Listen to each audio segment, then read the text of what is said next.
All right, we are back. Welcome to part two. Let's keep it rolling on this World Cup preview. Let's jump right into it. Group I, also known as the Group of Death. We have France, Senegal, Norway, Iraq. Before I hand this off to you, Alex, I just want to say, me and my buddies, what we love to do is just say football's greatest memes to each other whenever we're bored.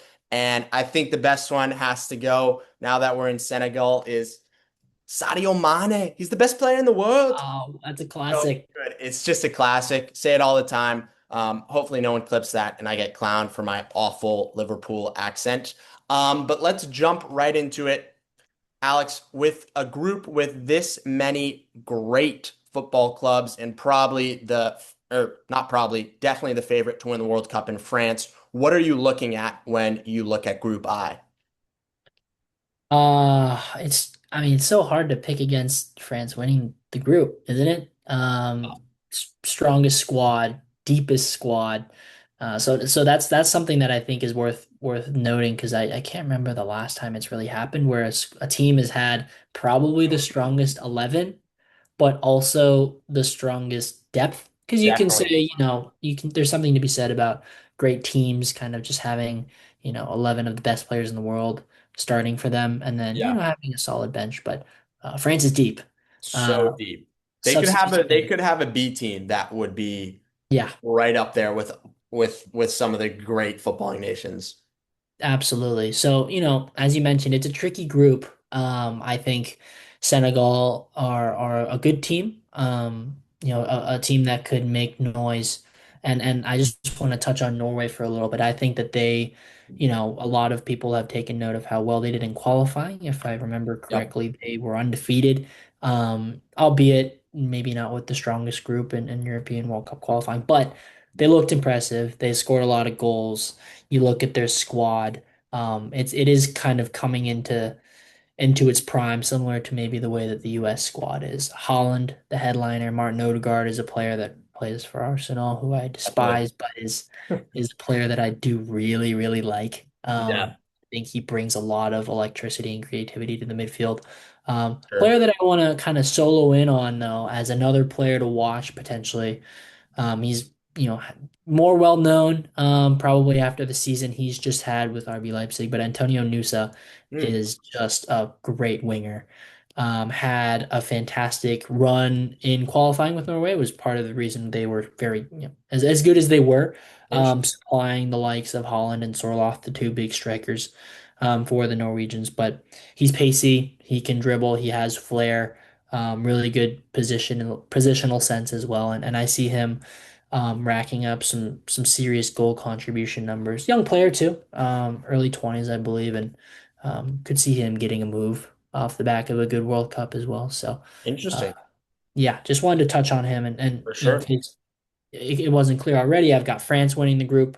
I've Mm. got Norway finishing second. Senegal really, I think between Norway and Senegal, it could come down to again their match where they play For one another, sure. but also goal difference. I think it's going to be pretty tight between those two. And Iraq, I feel bad. You just kind of got screwed a little Yeah, bit, for and sure. I would be shocked if they picked up a point in this group. Absolutely. Absolutely. I think for me, same thing. I got to go France up top. Then I'm going to go Norway 2, Senegal 3, Iraq 4. For me, France, so many good players. Obviously, Mbappe, honestly, better international player than he is for a club player, potentially. Who knows? But he always seems to find the magic in these World Cup moments. But once you get outside of that, there's just so many names. For me, Mikel Olasi, so good. I know I'm not pronouncing it right, but Elise. Elise, the Byron man, so good. For me, I'll always hop on a trend when he comes out, walks on the pitch for like 1 second and then walks away. I don't know if you've ever seen that. So cool. But Elise, I think, is a name that could surprise a lot of Americans who aren't super tapped into Champions League football or what Byron's doing in Germany. And then, like you said, for me, Martin Odegaard, I think obviously everyone's going to look at the front man, Erling Haaland. But I think he's the man who kind of stirs Norway's drink, if you will. And then my Mm. last point is USA is a country that's really excited for this World Cup, but I wouldn't say it's a country that knows an extensive amount about football, but there are two players in this group, Mbappe and Haaland, who, if they have stellar World Cups, which they are entirely capable of, if they win the Golden Boot, score the most goals, or take their countries very far, they have a chance to just shoot their stock exponentially because America's a country that I think is really excited for this moment. And for the people who might be casual fans, obviously they've heard the name Mbappe or Haaland, but if those guys go on a run, I think there's going to be a lot of those jerseys being sold, a lot of sponsorships here, and I think they could really launch and create a legacy here. Let's jump into Group G. We have the reigning World Cup champions, Argentina headlining it, and then we have Algeria, Austria, and Jordan. For me, an interesting team here, Austria. I think they have Ralph Ragnick something. I don't know. But I know he was the Man U manager at some point. But they play a very interesting style, very explosive, when they lose the ball, they're high pressing, trying to get the ball back. I think Austria will be a very interesting team to watch here. And then obviously the reigning champs in Argentina. Alex, what's sticking out to you from Group J? I love your Austria point. I was going to echo it. They have a great manager. Ragnick, I think, was hung out to dry a little bit in his brief stint as Manchester United manager, but they press really well. That's something that the Austrians had been good at and had the personnel for even before Ralph took over. And he's had time with the side. It's been a good couple years now, I believe, where same manager, a lot of continuity in the squad. They play a very distinct style, high pressing style. They're really solid. So I have them finishing second Mm, behind Argentina. I think they're going to give Argentina a game. Argentina reigning champs. Maybe not the deepest squad. We were just talking about how France has an insanely good starting 11 and mm. incredible depth. Argentina's starting 11, pretty damn good. Depth, solid. But we'll see kind of if rotation is a factor for Yeah. them, right? How many minutes is Messi gonna get? I know he's come off the bench in a couple friendlies. I'm sure they're just trying to make sure he's 100% ready to go. Yep. But um, look, I see Argentina winning the group. The experience of winning the previous World Cup, I think, is incredibly important. This team knows how to get it done, especially after the way that they did it, losing in the group stage and to Saudi Arabia, and then just going on a tear, beating a crazy good French team in the final. Argentina winning the group, Austria second, Algeria third. I think they're an interesting one. They are just probably one of the more inconsistent sides. Just kind of as I was looking up and down the teams that qualified, so I just don't really know what to make of them, to be honest. And Jordan again, it'll be tricky for them. Yeah. Again, would love to see him make some noise, but I have them finishing bottom. Definitely. I would agree with you. I got Argentina one, and then I would go Algeria two, Austria three. Like I said, I think we're in lockstep on Austria, but I see Austria maybe dropping a couple of points against Algeria and Argentina that maybe they should have got. And then as a third place team, I see them being one of the eight and just really making some noise against a team that wins their group. So I think that could be really interesting. Let's jump into Group K. We've got Portugal, the Dominican Republic of the Congo, Uzbekistan, and Colombia. I think this is a very interesting group. You obviously have Portugal, they got so much talent in the midfield. Obviously, you have Ronaldo. What are those kind of questions going to be? They brought him to the World Cup. How much is he going to play? Is he going to start? But I think Portugal is a really talented team, and I think even without the Ronaldo question, they would be I think there would be a lot more positivity around the team, but who knows? We'll see what Portugal does, but I think that's a very interesting case study there. Colombia, Luis Diaz, one of my favorite wingers to watch. I think he could make a lot of noise. And then Uzbekistan, the things I've been hearing is this has been like one of what we've talked about before with some countries is smaller, lesser known countries kind of investing in football, being able to make it in kind of this 48 field of 48 is kind of a benefit where Uzbekistan, they kind of came together as a country and invested in football, and now they're in the World Cup and maybe they can make some noise. But Alex, what do you think when you see Group K? Yeah, I think I'll start with Portugal. Mm, They're again, you touched on some of it there. There's a lot going on there. yeah. I'll start with the Diogo Jota situation. I think Mm, that that is weighing on a lot of the players' for minds. sure. Jota having passed Yeah. um, in the previous summer was a huge player for Liverpool. Obviously, a very important part of the setup for Portugal as well. And I think that that is among other things, something that's going to have really unified this squad Yep. and gotten them rearing and ready to go to do it for him. And I think, they're going to have a good tournament. Really strong squad, probably one of the stronger Yeah. Portuguese squads. You just look at that midfield and you're looking at obviously two of the starting midfielders for PSG, arguably the best team in the world, and Mm, João Neves and Vitinha, who are yeah. probably going to carry over that partnership to this Portuguese side. And then just to kind of give my thoughts on the Ronaldo situation, which you touched on, Mm, um, it's tricky, right? This is probably one of the most well-known players in the world. You kind of touched yeah. on the American market earlier. You made a Yeah. great point about, players like Mbappe and Holland being, potentially touted as the next Ronaldo, Yeah. right? Yeah. Global superstar. For Uh, stars. but he's older. I think he's in his 40s. I think he's 41, Yeah. having applied his trade in the Saudi league, not known necessarily for its defensive quality in the last couple of years. Didn't Yeah. even have that great of a season this year, dare I say it. And so if I was managing that Portuguese side, I'm looking at the roster right now. Some of the other guys in that attack, Gonçalo Ramos Mm, plays a big role for PSG again, yeah. having just won the Champions League. Leao, Pedro Neto, João Felix. I wouldn't start Ronaldo, but I Yeah. think he's gonna start, and I think it could cost him. I hope it doesn't, because again, this team is really good. But yeah, just wanted to kind of again with Portugal, there's a lot going on. For Um, sure. all that said, I have them finishing top of the group. Yeah. I think they'll get it done. Colombia, you kind of touched on what I would have wanted to touch on. They're fun to watch. They've got some ballers for sure. And the Congo, I think Yohan Wissa is a player that people will know. Um, Mm, I see them finishing third, and I love the point you made about Uzbekistan because I've kind of read some of the similar stuff yeah. about how, even just from a government standpoint, they've made significant investment in their footballing infrastructure. And, we're seeing maybe the start of something here. Yeah. Um, Super you cool to know, see.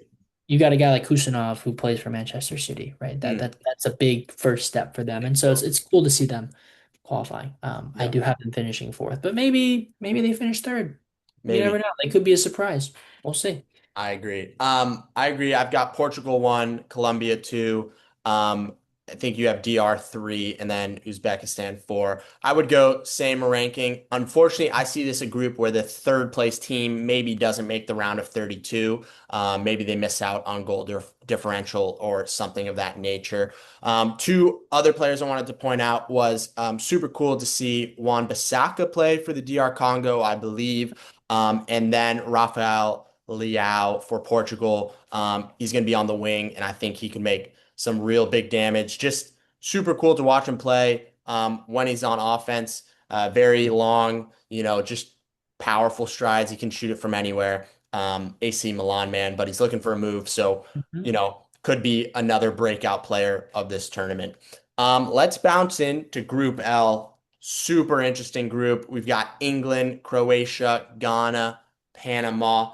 Alex, I'll let you take it wherever you want with Group L. I think England obviously have a lot of they've got a lot of publicity, always wanting it to come home, and some interesting choices by Thomas Tuchel. So, what do you think about England and the rest of the group? Yeah, I'll start with England. Just spent a few months there, and it was a lot of fun to get to experience as an American what footballing culture actually is, in Yep. real life. Obviously, I've been interested in it for such a long time, but they Mhm. really care, over there. And there is a Yeah. lot of pressure, which I think you kind of alluded to. And I think this is probably one of my superlatives for the tournament is, Mm. the team under the most pressure. I think it's going to be this England team, and Yeah. it's going to be Thomas Tuchel specifically. You mentioned some of the omissions. I'm not going to get into the weeds there, but Yeah. if you've kind of been following, obviously the English pool pretty strong, but there's some good players who they left out who could potentially make a difference. I'm thinking about Cole Palmer, who was Mm. kind of the touted as the future of England and the real difference maker in the previous Euros. He was left out of the squad. Trent left out of the squad. Maybe that's less arguable, but Harry neither here Maguire, nor there. Harry Maguire missing out that was after a a big strong one. season for United, having he may have even maybe not with Kane in the side, but he probably touted as an England captain at some point, missing out. But look, I think they're under a lot of pressure, and I don't think they're going to win this group. I think Croatia's going to win this group because I tried not to overthink it, and I was looking back at previous World Cups and previous major tournaments, and Croatia always finds a way. They may not have as talented a squad as they will have had in other tournaments where they've, for example, in Russia, made it to the final with a Yep. prime Modric. But I don't know. Is one of those where I've kind of just got a feeling they're going to win the group. I think they're going to get a result against England, and I think England are probably going to slip up once or twice in this group. I still have them finishing second and advancing, but I think that's only Mm. going to worse or come further accumulate that pressure that they've got on them. And on the German, Thomas Tuchel leading the English side, Yeah, which is another interesting a thing in lot of itself. pressure. Yeah. Ghana third, Panama fourth. Poor Panama, I think, is gonna get beat up a little bit. I just think back to the last time they were in a group with England. Not good. I think it was Russia, and I don't think it was close. Yeah. So that kind of just lingered in my head there. But I've got Croatia, England, Ghana, who, I think have some great talent, and Antoine Semenyo, what a Yeah. player. Yeah. I think he'll have a good World Cup irrespective of how far Ghana goes. But I have them finishing third behind the two European sides. Um, so yeah, Definitely that's agree. my group L. I like it. I would say for me, I've got England one. I Okay. think Croatia obviously has been a very good kind of generation, if you will. They've been on Mhm. some, you know, been able, obviously made, a World Cup final. Great, footballing nation in these past, I would say 15 years. But I think getting a little bit older, if you look at kind of their two best players, Modric, Perisic, obviously older. They don't really have, Mandzukic, who was very much in form when they went on their World Cup final run in 2018. They don't really have a striker who can kind of fill that role right now. So I would have England one, Croatia two, Ghana three. Definitely agree with you. Anthony Smiedo is a player I definitely want to see if I can catch a couple of Ghana's games to see him play. But that is the end of our group preview. I want to finish up with kind of some broad questions. Let's go first with, let's start with USA. I think, we touched on it a bit with Group D, but I had them finishing one. You had them finishing two. Let's say they finish, let's say they just finish one and they play a third place team. That could be any number of combination. I think, it's a little bit much to get into all of those. They could play a Norway, they could play a group of death third team, they could play, a different, team. If they finish second, they could play a Canada or they could play, an Iran or maybe an Egypt, any number of things. Alex, what do you think the chances are of USA? We both have them getting out of the group. What do you think their chances are in the round of 32 and in the round of 16? Do you see them as a team that can make a quarterfinal, run, or do you think this might be a little bit of a more disappointing tournament for the US where they maybe lose in the round of the 32, which I would consider a disappointment? If they win a knockout game, all right. But where do you see the US going out, and do you think it'll be a positive or negative tournament? It's a great question. Again, we've talked about the amount of pressure Yeah, on the team, and the expectations. My expectation, again, is that they're going to get out of the group. If I think it's pretty fair to say if they don't get out of this group, or even if they finish third, yeah, uh, it's not going to be good. It's not not good. going to be looked upon favorably by anyone. Yeah, Probably dampen the mood a little bit. But absolutely. I think realistically, a lot depends on the matchup. I think the bracket, the bracketology, if you will, the way that Yeah, it works. It's tricky to predict who they would play if they finish for first, sure. second, or third. But I think generally speaking, bar maybe Spain, France, Portugal, the Mm, Netherlands. Argentina, bar those kind of really, really, really good sides, I Yeah, think the US could on their day beat anyone. Um, great. Especially with again home crowds, just the vibes. If they have a great group stage and maybe even they run into a solid opponent in the round of 32, that kind of momentum, I think could become a factor for them. And um, I think expecting at minimum round of 16 is kind of where I'm at. I think they could make it further, but I also want to try and not be too biased here. And Agree. acknowledge that despite this kind of being the US's golden generation, Yeah, this group of young guys in their prime, you can't be getting carried away expecting them to win the tournament, right? yeah, Who yeah. knows? But I think reasonable expectation get to the round of 16, and at that point, I'd say they're playing with house money from there, to be honest. I would agree. I think for this to be a positive tournament, you have to get out of the group and you have to win one knockout game for sure. I think for me, I'd love to see him make a quarterfinal. Mm. Obviously, we were in the round of 16 4 years ago. Didn't go our way. I think if you make a quarterfinal, you can really kind of get the country galvanized about soccer, get them very much excited about the U.S. men's national team. Unfortunately, I think if you lose in the round of 16, it's seen as a good World Cup. But if you're a host nation like the US and you have, like you said, this kind of golden generation, if you will, I think you need to have a great World Cup. And a great World Cup is making a quarterfinal. From there, you're going to come up against most likely a superpower. And then, it's 90 minutes, but it's going to be tough. I think my prediction would be I agree with you.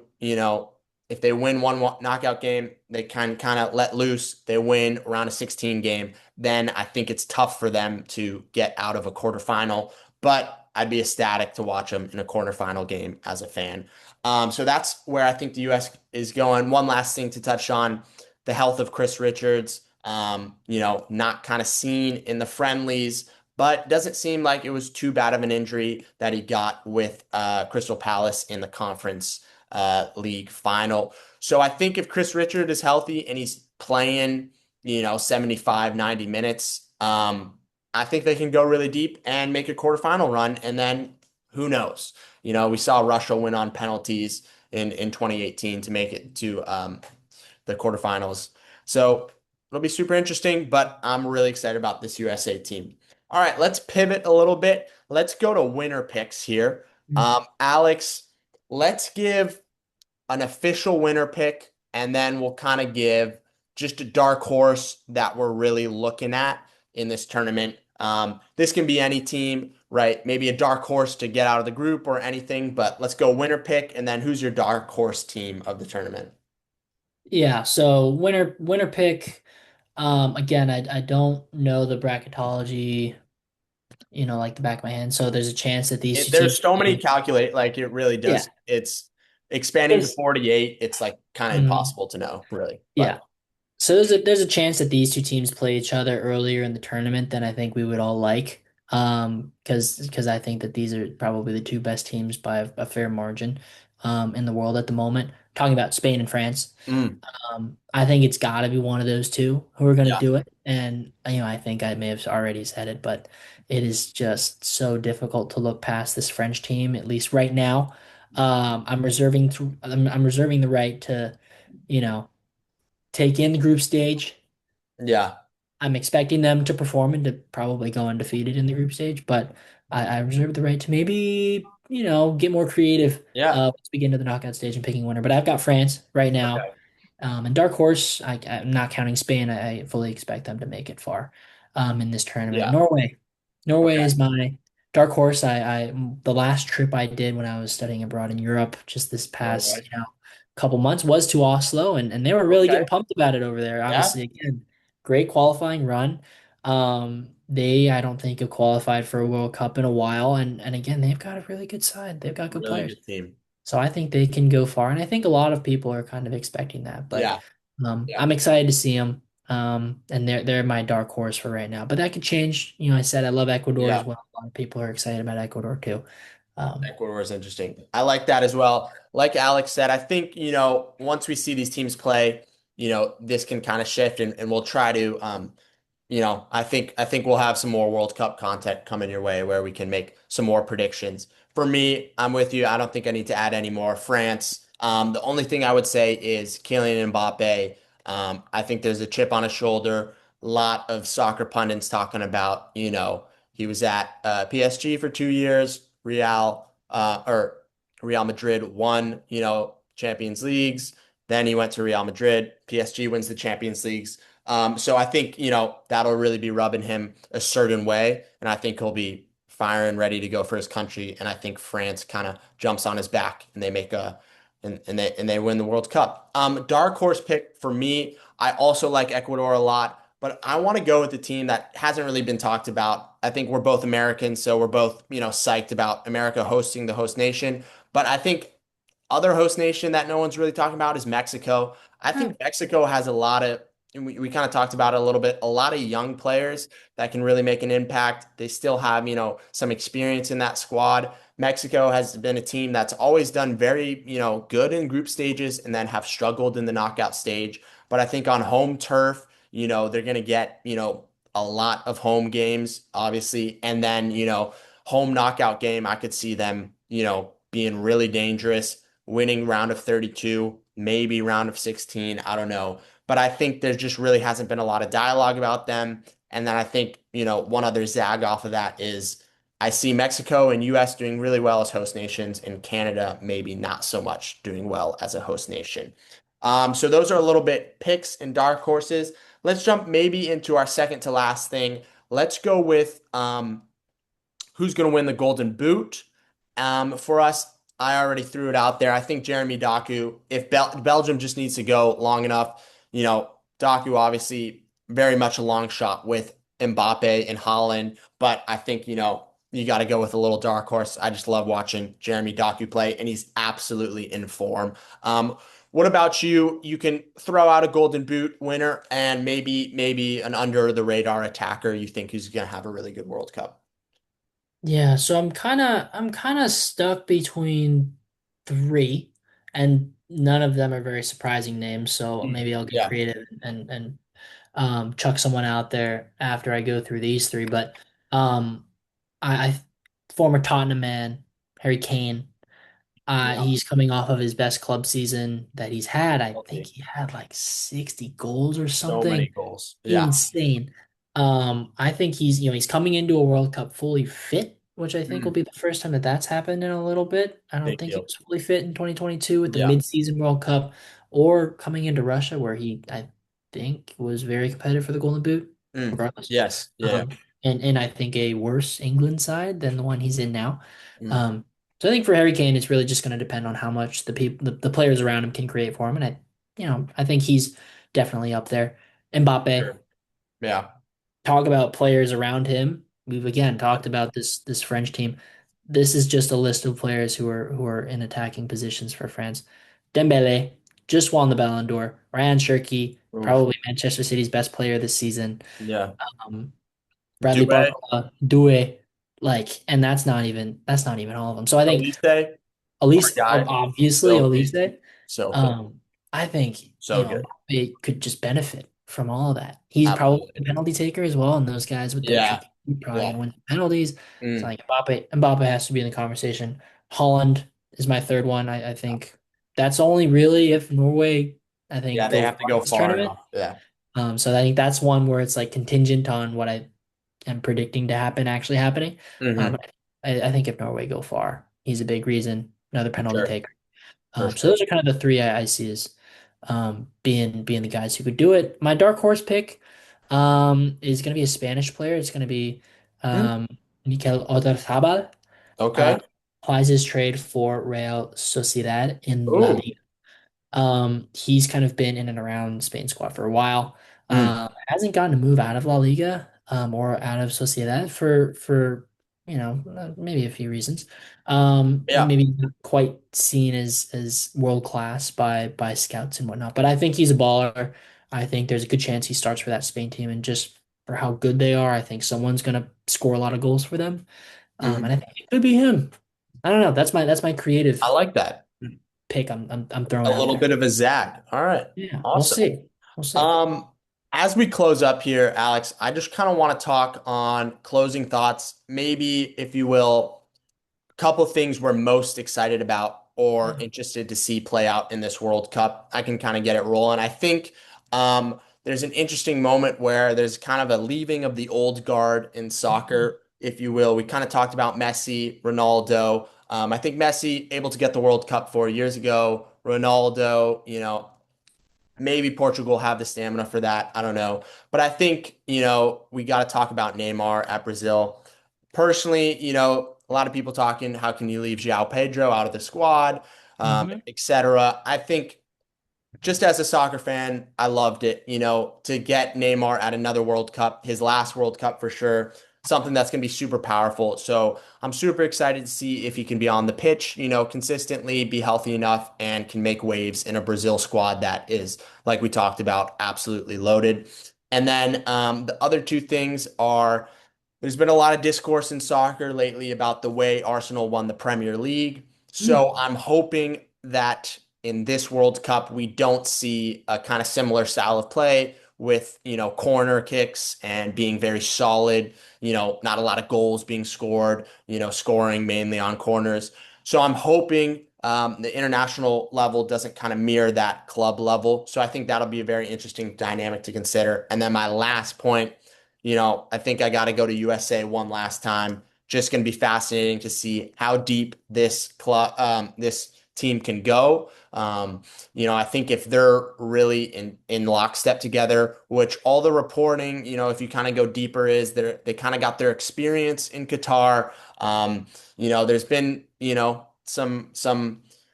some concerns about, Pochettino looking at Milan and, is everyone healthy? Is the squad fit? But I think if they can really hit the ground running at the right pace, they win their group. I think the sky's the limit, and I'm really excited about this USA team. Alex, how about you? You can touch on one, two, three, doesn't matter. What are you most excited about seeing in this World Cup? And yeah, what makes you so psyched about this? Yeah, I've got a couple things. I guess the first being this is going to be first World Cup with the new format. Mm, So 48 teams. It creates a dynamic I'm fascinated to kind of observe and track over the course of the tournament.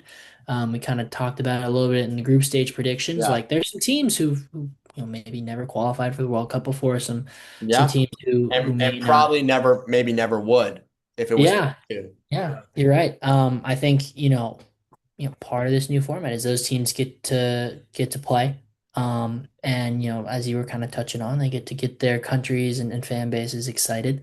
So I'm excited to see that. And I'm also kind of, in tandem with that, excited to see maybe some upsets. I think, again, expanded field means more teams Yeah. qualified. There are going to be some teams who probably get beaten pretty bad, right? Yeah.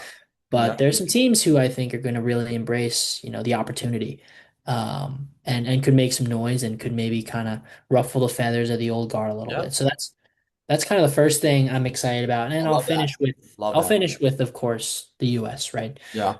I kind of built it up earlier, right? This tournament has been in the making for a while, starting with failing to qualify for 2018, which really sucked because that was kind of when I personally really started getting into soccer, Yeah. uh, or into footy. I'll be respectful about that. Uh, and Yeah. seeing not seeing my team there kind of sucked, and so 2022 was cool. Sad moment. Yeah. We qualified out of the group. We played in a knockout game, which was super exciting to watch. Yeah. I'm excited for us to build on that, to hopefully play a couple knockout games, which really excite me as someone who obviously has a huge stake in this, is very excited about this team, Yeah. and wants to be kind of excited as a fan, Yeah. and as someone who's bought in. So super excited to see what Absolutely. this team can do. Hopefully our country kind of, you know is a good host. There have been noises, there's been stuff Yeah. happening. We haven't Yep. touched on it too much, but Yep. I'm hoping that the team on the field can hopefully unite a lot of people and kind of again get people excited about footy in this country. I'm thinking about the kids who are watching this. Maybe this is their first World Cup. Definitely. Get them really excited. Get them idolizing Pulisic, McKinney, Yeah. all Yeah. these.